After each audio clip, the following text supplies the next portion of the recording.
For more on this, let's bring in John Ratcliffe. He's a former director of national intelligence and a Texas congressman.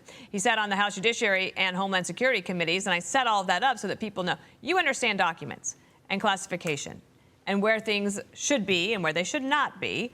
Now we have a second box of documents. There might be more. We don't know. We'll see where this investigation goes, if it goes anywhere. Let's get your reaction to all of this that's happened in the last 48 hours.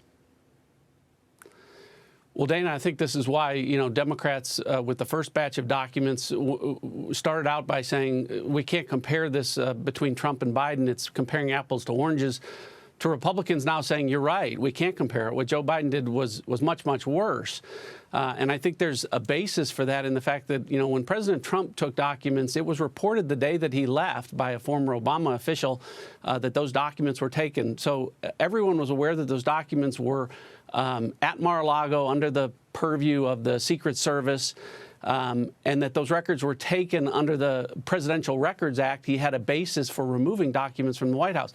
None of that applies to Vice President Biden. And what we're finding out is that documents that he didn't have authority to take that were classified and that he says he has no knowledge about are being found in multiple locations now. And so no one can attest to the security of TSSCI, top secret documents, sensitive compartmented information for a period of years. So the problem that the Biden administration and Department of Justice has now is how are they going to plausibly bring a prosecution against former President Trump for the offenses that Joe Biden himself has very clearly engaged in as well. So I think that's my initial reaction to what's happening to this issue.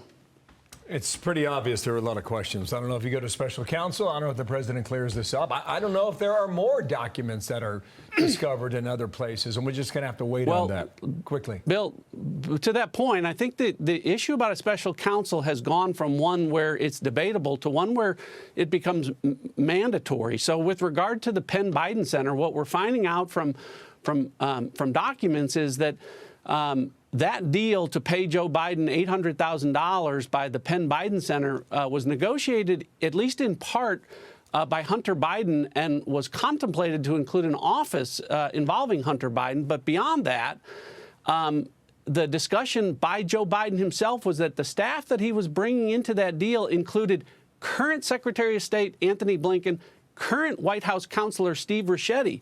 So this has gone from an issue just involving Joe Biden to an actual conflict of interest involving the entire Biden White House at this point in time. So it's really beyond debate whether or not a special counsel is necessary to look into this. It's absolutely required under the law at this point. Well, it's obvious from that answer. We're just at the very beginning stages of this story. You would agree with that. There are a lot of layers to this, and it goes right to the West Wing. Absolutely. Very clearly. Again, I think this is a problem that, in the case of President Trump, there are very few unanswered questions. With regard to President Biden, all of the questions are unanswered at this point. We don't know whether or not there's 4 locations, 5 locations. We don't know if there's 10 documents or 100,000 documents. And in the case of Vice President Biden at the time, there was never any authority to take any classified documents away, which was not the case for President Trump, who also had declassification authority. So, this has really become a problem for the Biden White House, and it's one that I think that all media is starting to pay attention to and can't ignore. And they are, and that is the case. Well, thank you, John Ratcliffe. Appreciate having you on the show today. Thank you, sir. We'll stay in touch as this story is not done. I'm Steve Ducey. I'm Brian Kilmeade. And I'm Ainsley Earhart. And click here to subscribe to the Fox News YouTube page to catch our hottest interviews and most compelling analysis.